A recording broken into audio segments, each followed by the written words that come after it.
Good day, I'm Twyla Whelan and this is your JIS news for Monday, October 28, 2024. The National Health Fund NHF has received a modern cold storage room for medications and vaccines.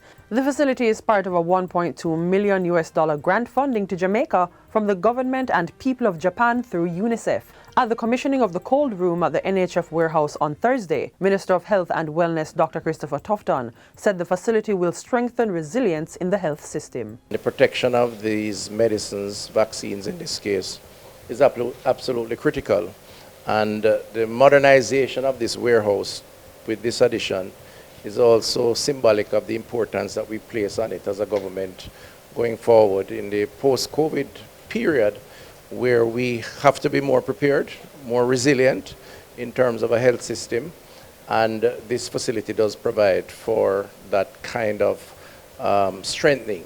So I want to just place on record our appreciation for this donation. Chief Executive Officer of the NHF, Everton Anderson, noted that the cold storage room will enhance operations at the NHF warehouse, which handles approximately $2 billion in pharmaceuticals on a monthly basis. This cold room now really takes us to another level, because rather than having a number of refrigerators and freezers, we're now able to store everything in a better location. So we're really very happy for this donation, very happy for the partnership. COVID has shown us that investment in cold chain system strengthening was critical, and with the support of Japan, we have been pleased to support the government of Jamaica in strengthening efforts to make sure that children's right to access vaccines are fulfilled.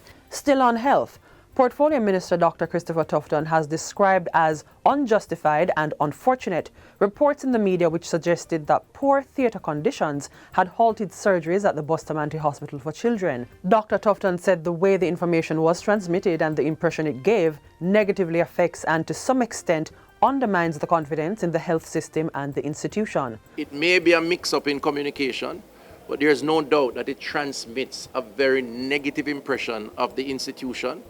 An institution, by the way, that since January has done 1,900 surgeries. This is the list that I have here. 1,900 surgeries, saving lives and helping youngsters. Dr. Tufton was speaking at a press briefing on Thursday at the Bustamante Hospital, where he responded to reports that conditions at the hospital had put a pause on surgeries by a team from overseas.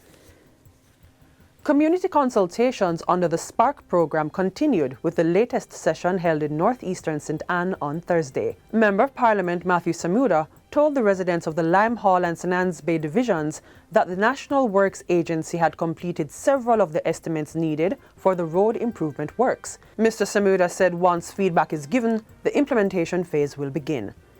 Commenting on the growing size of St. Anne's Bay, he said significant investments to improve the quality of the roads will be undertaken. What we're discussing today is really how do we take the town of St. Anne's Bay, the growing town and cluster of Lime Hall, the connectivity that exists in Draxall and all the communities in and around it, the residential areas like a civil, the residential areas that are growing like a new ground. How do we identify the roads that need most attention, that will ease the stress that you're having on our roads? For their part, residents voiced their enthusiasm for the work to be undertaken. They also welcomed the clarification and transparency presented.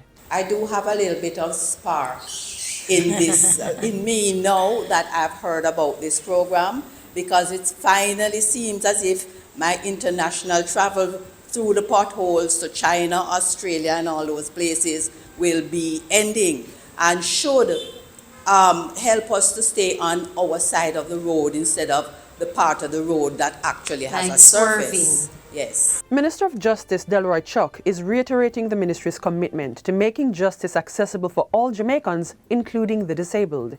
Speaking at the St. Mary leg of the Legal Aid Council's Justice Fair, Minister Chuck emphasized that justice facilities have been made more accessible for individuals with disabilities. He noted that 2 of the 3 mobile justice units are now equipped with ramps to enhance accessibility.